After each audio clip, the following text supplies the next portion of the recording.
नमस्कार दोस्तों।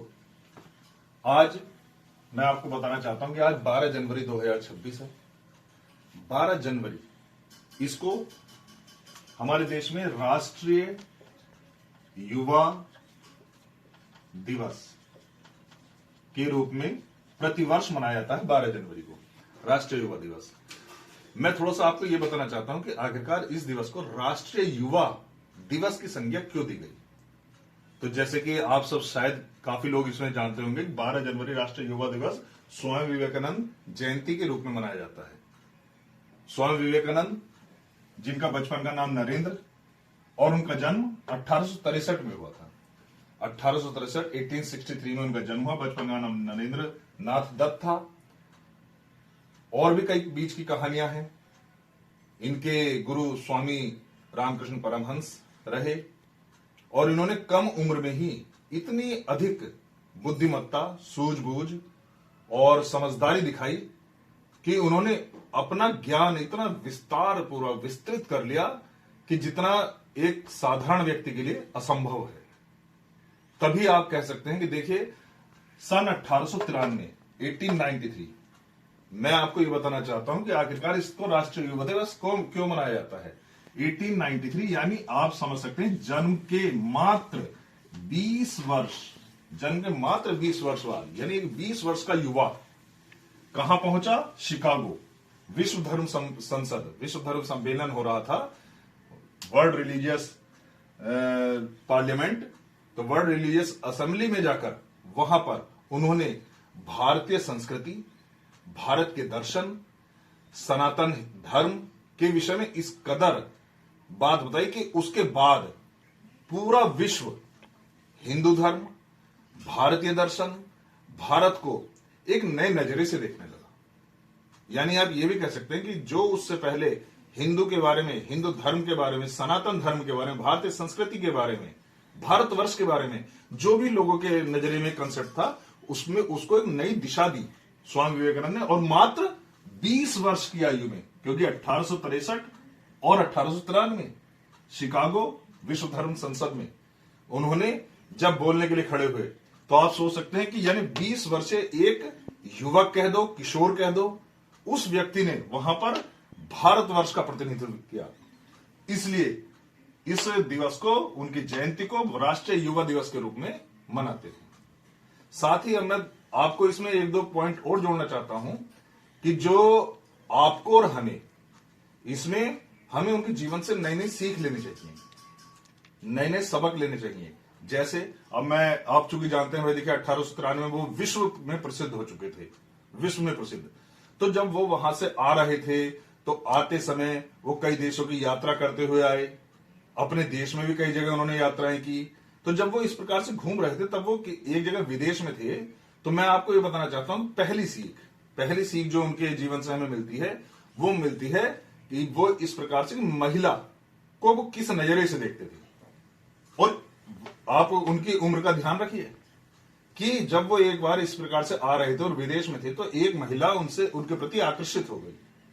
और वो महिला उनके प्रति आकर्षित होकर उनसे बोली, उनकी बुद्धिमत्ता से आकर्षित होकर बोली कि वो उनके पास आई और कहने लगी कि विवेकानंद जी, मैं ये चाहती हूं कि आप मुझसे विवाह कर लीजिए। क्यों? क्योंकि विवाह करने पर जो हमारा पुत्र पैदा होगा, जो हमारा बेटा पैदा होगा, वो भी इसी प्रकार से आपकी तरह से ही एक बुद्धिमान व्यक्ति, एक सात्विक व्यक्ति पैदा होगा। तो मैं चाहती हूं कि मुझे आप जैसा बेटा पैदा हो, अतः आप मुझसे विवाह कर लीजिए। तब देखिए स्वामी विवेकानंद जी का महिला के प्रति नजरिया देखिए। उन्होंने महिला के प्रति दृष्टिकोण दिखा देगा कि क्यों आप तो अविवाहित रहकर भी मेरे जैसा बेटा भी पा सकती हूं। अब वो हतप्रभ रह गई। वो करेंगे, अरे बिना विवाह के भी, कि हाँ, कि भाई आप मुझे ही बेटे के रूप में स्वीकार जो कर लीजिए। अरे वो महिला तो अवाक देखती रह गई। वो देखती रह गई कि अरे इसने से 20 वर्ष के युवक ने मुझसे क्या कह दिया। तब वो उनके चरणों में गिर गई और कहने लगे, वाकई में आपके जैसे मैंने सुना था, आप वास्तव में वही स्वामी हैं। तो देखिए, महिला के प्रति, यानी आप उनके पहली सीख, यदि आप उनके जीवन से, उनके दार्शनिक विचारों से अगर आप ले सकते हैं, तो महिला के प्रति आप उनका विचार देख सकते हैं। अब एक देखिए, मैं ये और बताना चाहता हूं कि जब वो छोटे थे, तो तब से ही बच्चे का ऐसा पता चलता है कि पालने से ही बच्चे का पता चल जाता है कि बच्चा किस दिशा में सोचता है, क्या करने लगता है। जैसे आप देखिए, जब वो छोटे थे तो एक कहानी कही जाती है मां के प्रति, कि मां ने उन्हें बचपन से ही पहचान लिया था। एक बार उनकी मां ने वैसे ही प्यार प्यार में कहते, बेटे जरा चाकू उठाना मेरे लिए, मैं जरा सब्जी काटूंगी। तो उन्होंने मां को जो चाकू दिया, आप जानकर हैरान होंगे, वो मां को चाकू उन्होंने कहां से पकड़ के दिया। जहां से जो पकड़ने वाली मूठ होती है वहां से पकड़ के चाकू नहीं दिया, बल्कि उन्होंने जहां से धार होती है उसमें, उस धातु की तरफ से पकड़कर उन्होंने चाकू अपनी मां को दिया। मां ने तभी उनसे कहा कि तू जीवन में सभी की मदद करेगा और कोई नया संदेश इस विश्व को देगा। क्यों? क्योंकि देखिए तुझमें कितने दया भाव है कि तुम अपनी मां को भी उस धार की तरफ से ये चाकू नहीं पकड़ाना चाहते कि कहीं मां को चोट न लग जाए। तो देखिए, मां के प्रति एक नजरिया देखिए, और महिला या मां दोनों के प्रति एक नजरिया देखिए। तीसरा आप जो नजरिया उनका देख सकते हैं, गुरु। देखिए, गुरु के प्रति समर्पण, गुरु के प्रति समर्पण आप देख सकते हैं। जैसे आप सभी जानते हैं कि स्वामी रामकृष्ण परमहंस उनके आध्यात्मिक गुरु थे, उनके गुरु थे। तो उन्होंने गुरु के प्रति कितना समर्पण दिखाया कि जब उनके ही अपने मित्र, यानी कि उनके रामकृष्ण परमहंस के अन्य शिष्य उनके अंतिम समय में जब वो बीमार थे, तो कहा जाता है कि वो इतने बीमार थे कि उनका कफ जाता था खांसते खांसते, और वो एक जगह उस कफ को एकत्रित करते रहते थे। यहां तक कफ में उनके कई बार ब्लड भी जाता था। तो सब उनको छोड़कर दूर हटने लगे उनके शिष्य। लेकिन उस समय भी उन्होंने अपने गुरु की सेवा की, और वो ही उस कफ को ले आकर साफ करते थे, उस कफ को लाकर रखते थे, अन्य सारे कार्य करते थे। जबकि उस समय भी अगर आपको मैं बताऊं तो उनके परिवार की दशा उस समय आर्थिक रूप से काफी खराब थी। उसके बावजूद भी उन्होंने, चूंकि उन्हें पता था कि इस समय प्राथमिकता मुझे किधर देनी है, कि गुरु जो अंतिम समय में है या अपना परिवार जो जैसे तैसे निर्वाह कर रहा है और करेगा, तब भी उन्होंने गुरु के प्रति समर्पण दिखाया। इससे देखो बच्चों, हमें यह सबक मिलता है कि हमें गुरु के प्रति क्या समर्पण दिखाना चाहिए। तो क्योंकि गुरु ही हमें दिशा दिखाता है, जीने का समाज में, विश्व में हमें जीने की दिशा दिखाता है। तो गुरु के प्रति समर्पण। और अगर आप चौथा उनकी बात देखें तो वो है लक्ष्य, कि लक्ष्य के प्रति समर्पण। जैसे कि आपने उनका प्रसिद्ध कोट, प्रसिद्ध जो उनका विचार है वो तो आपने सुना होगा, जागो, उठो और तब तक उस लक्ष्य के प्रति समर्पित रहो, उसके पीछे भागते रहो, उसको जब तक कि आप उसे प्राप्त ना कर लो। ये उनका प्रसिद्ध कोट है। तो यही मैं आपको बताना चाहता हूं कि लक्ष्य के प्रति समर्पण। जैसे उनका लक्ष्य क्या था, आप सभी जानते हैं कि विश्व में भारत को एक नई पहचान देना, भारतीय धर्म और भारतीय संस्कृति को नई दिशा देना, और साथ में विश्व में एक नई पहचान स्थापित करना, जो कि उन्होंने अपना लक्ष्य प्राप्त किया, आप सभी जानते हैं।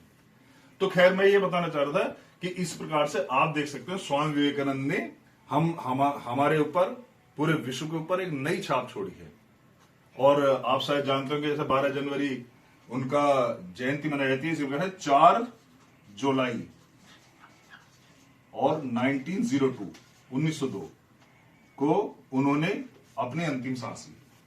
तो उनके जीवन से हमें बहुत सीखने को मिलता है। मैं ये चाहता हूं कि आप सभी भी इस वीडियो के माध्यम से सभी को सीखें।